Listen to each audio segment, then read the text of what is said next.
आप सभी का झार एग्ज़ाम में बहुत बहुत स्वागत है। आज के लेक्चर में हम लोग केमिस्ट्री पढ़ रहे हैं। फिजिक्स, बायोलॉजी, केमिस्ट्री, मैथमेटिक्स हम लोग के चैनल में चलाए जा रहे हैं, जो कि आपके लिए बहुत महत्वपूर्ण है। जो candidate BSc nursing, ANM, GNM और पैरामेडिकल एंट्रेंस एग्ज़ाम की तैयारी कर रहे हैं, ये सभी स्टेट के लिए बहुत ही इंपॉर्टेंट सेशंस है। चाहे वो झारखंड, बिहार, राजस्थान, उड़ीसा या फिर महाराष्ट्र के हों, सभी के लिए उपयोगी है। तो ध्यानपूर्वक देखना है। और जिसको भी कन्फ्यूजन हो रहा है हिंदी इंग्लिश में, तो यहाँ पे इंग्लिश उसका बता दूंगा, है ना। और ये बेसिक्स है, आप खुद भी इंग्लिश इसका कन्वर्ट कर सकते हो, ठीक है। 21 नंबर क्वेश्चन क्या कह रहा है?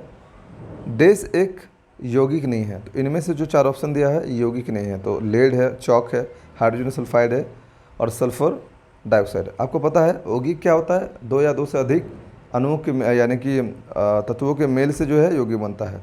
तो यहाँ पे देखिए लेड है, जो खुद अकेला स्वतंत्र रूप में रहता है, इसलिए ये एक यौगिक नहीं है। ऑप्शन ए सही आंसर। अभी 22 नंबर क्वेश्चन देखिए, किधर जा रहे हैं भाई, इधर आ जाओ।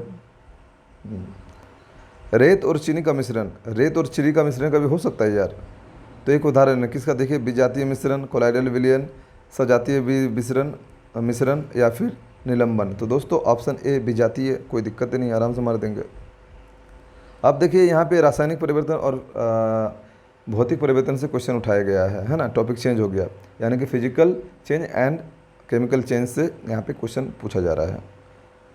क्या है? निम्नलिखित में से कौन सा भौतिक परिवर्तन नहीं हुई है या नहीं है? भौतिक परिवर्तन, आपको पता है भौतिक परिवर्तन में क्या होता है, मतलब नहीं है, यानी कि केमिकल प्रॉपर्टी पूछ रहा है, यानी कि रासायनिक परिवर्तन पूछ रहा है। तो पहले आप जानो कि भौतिक परिवर्तन और रासायनिक परिवर्तन क्या है, क्योंकि इससे बहुत अभी क्वेश्चन आपको देखने को मिलेगा। देखो, भौतिक परिवर्तन जैसे अवस्था में मतलब उसका चेंज आता है, या फिर रंग बदलता है, ठीक है ना, या फिर सॉलिड लिक्विड गैस होता है, मतलब कोई नए पदार्थ का जो है निर्माण नहीं होता, उसे भौतिक परिवर्तन कहते हैं। जबकि रासायनिक परिवर्तन वो होता है जिसमें दो तत्व जो है या दो चीज़ कंबाइन होकर एक नए चीज़ का निर्माण करते हैं, उसको हम लोग रासायनिक परिवर्तन कहते हैं। जैसे कि अभी हम इस क्वेश्चन को देखेंगे, निम्नलिखित में से कौन सा भौतिक परिवर्तन नहीं है? तो ठोस का द्रव्य में पिघलना, गैसों का द्रव्य में द्रवीकरण, पदार्थों का किण्वन या द्रव्यों का गैसों में वाष्पीकरण। तो दोस्तों यहाँ पे देखिए कि जो है यहाँ पे नहीं है, उसका सही आंसर है ऑप्शन सी, जो कि द्रव्यों का जो है, पदार्थों का जो है किण्वन, ये एक क्या है, जो है रासायनिक परिवर्तन है, भौतिक परिवर्तन नहीं है, इसलिए ऑप्शन सी सही हो जाएगा। इसमें एक नए पदार्थ का जो है निर्माण होता है, जैसे दूध का फटना, दूध फटता है तो दही बनता है ना, तो नए पदार्थ का निर्माण होता है, तो इसीलिए ऑप्शन सी हो जाएगा इसमें। 24 इनमें से कौन सा रासायनिक परिवर्तन नहीं है? रासायनिक परिवर्तन नहीं है यानी कि जरूरी ये भौतिक परिवर्तन होगा। तो पूछ रहा है कि इनमें से कौन भौतिक परिवर्तन है, घुमा के दिया है कि रासायनिक परिवर्तन नहीं है, मतलब यही समझेंगे कि भौतिक परिवर्तन होगा। तो ऑप्शन देखिए क्या है, ईंधन का जलना, अम्लीकृत जल का विद्युत अपघटन, ऑक्सीजन लोहे में जंग लगना, ग्लोइंग ऑफ प्लेटिनियम वायर, यानी कि प्लेटिनियम तार का जलना। तो दोस्तों प्लेटिनियम तार जो जलता है वो हवा के संपर्क में आके रिएक्शन करता है, तो ये तो बिल्कुल नहीं होगा। ईंधन का दहन सेम टू सेम है, ये भी नहीं होगा, दोनों एक ही जैसा क्वेश्चन है। ऑप्शन सी देखिए, लोहे में जंग लगना, तो ये तो केमिकल प्रॉपर्टी का सबसे बड़ा एग्जाम्पल है, बहुत आसान एग्जाम्पल है, तो ऑप्शन बी सही हो जाएगा, जो कि एक भौतिक प्रतिक्रिया है, अम्लीकृत जल का विद्युत अपघटन, है ना। इसमें कोई नए पदार्थ नहीं बनता है, ऐसे भी समझ सकते हैं।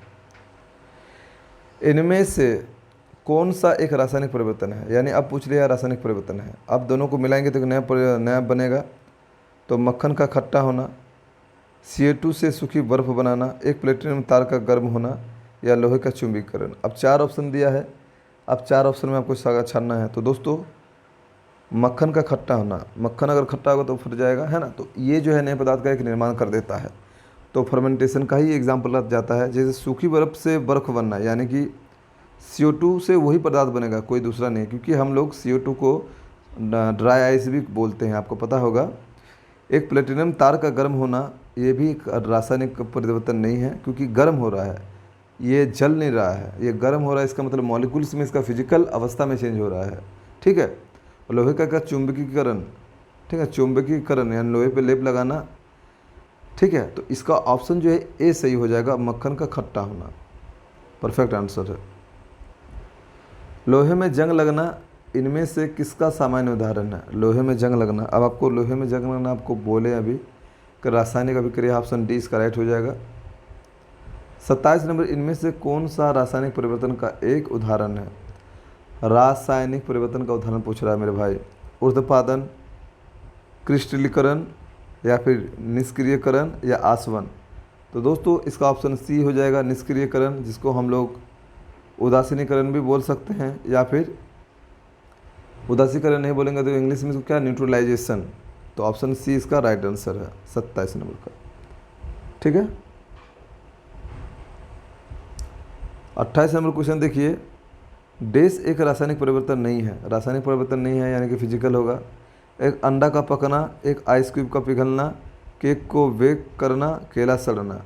तो एक अंडा का पकाना, अब अंडा जब पकाते हैं तो गर्म पानी उसको उबालते हैं ना, तो केमिकल रिएक्शन होता है अंडा और वाटर के बीच, दोनों के बीच, तो उस वजह से वो जो है उबल जाता है या पक जाता है।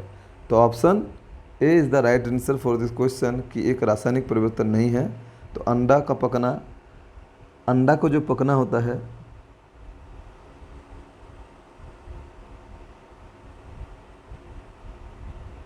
अंडा का पकना तो एक केमिकल, यहाँ पे क्या बोला, केमिकल प्रक्रिया नहीं है ना।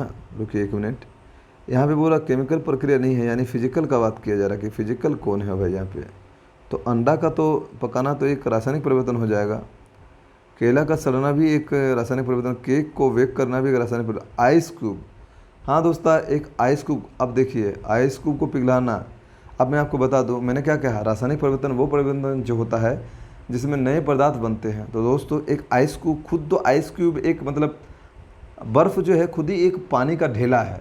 आप उसको अगर हम गर्म करेंगे या इसको पिघलाएंगे तो भैया वो ढेला फिर तो पानी ही बनेगा ना, यानी पानी ही बन रहा है। आप अगर उसको बर्फ़ बनाओ तो पानी का ढेला ही है, और बर्फ़ ना बनाओ तो पानी ही है, यानी कि कोई आपका यहाँ पे जो है नया तत्व नहीं बन रहा, या नया चीज़ नहीं बना, नया पदार्थ नहीं बन रहा है, इसलिए ये रासायनिक परिवर्तन नहीं है।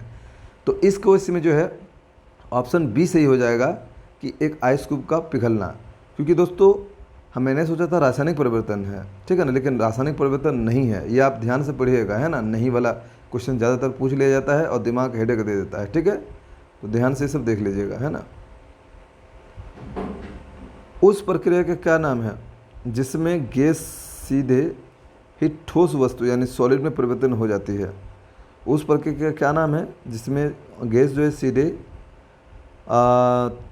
ठोस वस्तु में परिवर्तन है? गैस टू, गैस से आपको क्या बनाना है, गैस से आपको सॉलिड बनाना ना, सॉलिड बनाना है। तो देखिए सब्लिमेशन, डिपोजिशन, कंडेंसेशन, इवेपोरेशन। अब सब का समझाते हैं आपको। देखिए सब्लिमेशन में क्या होता है मैं आपको बता देता हूँ एक एक करके। सब्लिमेशन में क्या होता है कि डायरेक्ट जो सॉलिड होता है वो गैस बनता है, लेकिन यहाँ पे क्या पूछा है, गैस से सॉलिड, तो ये नहीं होगा।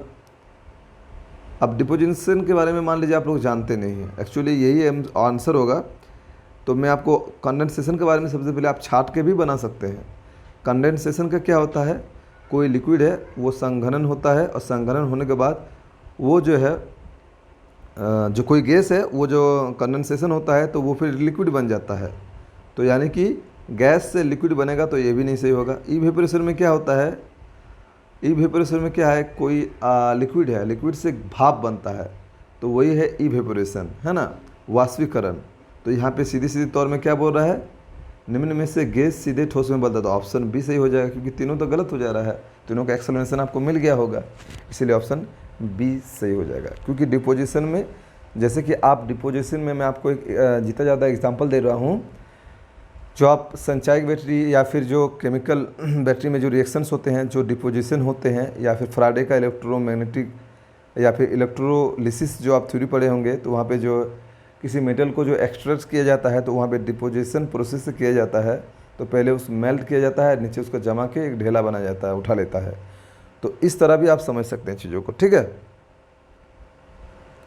30 नंबर क्या है, निम्नलिखित में से कौन सा अवलोकन हमें ये निर्धारित करने में मदद करता है कि रासायनिक परिवर्तन हुई है या नहीं?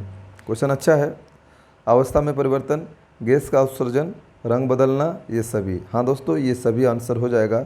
आखिर क्यों हुआ आपको समझा देते हैं। देखिए क्या बोल रहा है, कौन सा चीज़ जो है रासायनिक अभिक्रिया हुई है या नहीं, आपको पता चलेगा। देखिए भौतिक अवस्था में परिवर्तन, गैस का उत्सर्जन, रंग बदलना, ये सब तो भौतिक परिवर्तन है।